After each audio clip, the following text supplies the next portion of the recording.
Hi everyone, welcome to my second daily edition. Firstly, let me excuse the noise. The neighbors are singing karaoke, and I know their singing is like not the best singing. So welcome to my second daily edition. In this daily edition, I'm going to be presenting the first part or the first week in my 12-week plan, and that is to analyze my company. There are two main goals that I want to set out for this video. Firstly is to set out the goal for my website, and secondly is to define the aspects of business such as target audience and value proposition and the call to action. Now, in my plan, let me present a little bit about my plan. So my plan here is what I would do if I was capable of making a real website. Because of this, anything that requires practical action such as creating the website will be made theoretically. So for example, instead of learning to code a website, I would say how I would learn to code a website. So let's start. Now, let's start with the value proposition for a website.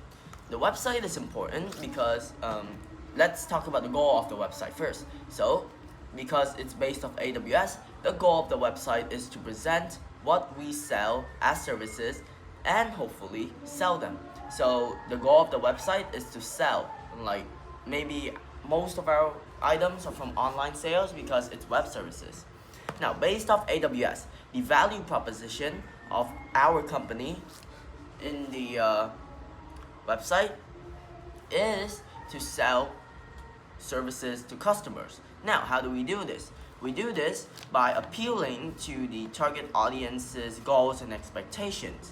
That is another factor. Now, target audience here is the people that actually buy the services. We already have the target customers, but these customers, they have a lot of ways of finding out about our services. Let's say that the website is our main primary way of selling. The businesses can know about us from maybe like social media, a friend telling them, or associates, etc. There's a lot of ways that we can be known without marketing. Now, in order to appeal to the target audience's goals, firstly, the thing that is most important here is to be able to present our services properly. Because in order to establish the website that focuses on sales, we need the product first.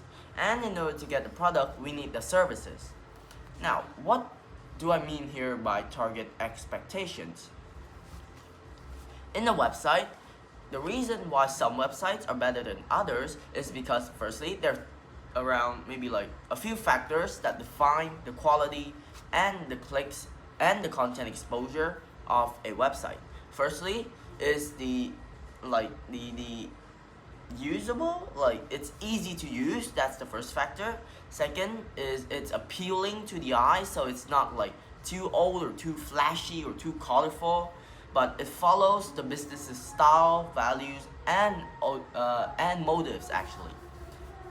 That is how we meet the target audience's expectations and goals. Now, let's talk about our call to action and value proposition.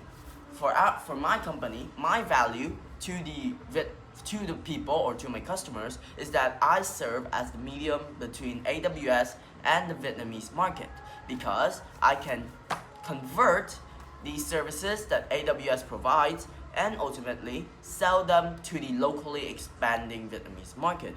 The reason why is theoretically because I was raised and born in Vietnam and stuff, it means that my business would have a better understanding of Vietnamese trends, markets, etc. because we're a Vietnamese company and we work based on the Vietnamese market. So we understand the trends, the ups and downs, and how we solve problems in the market.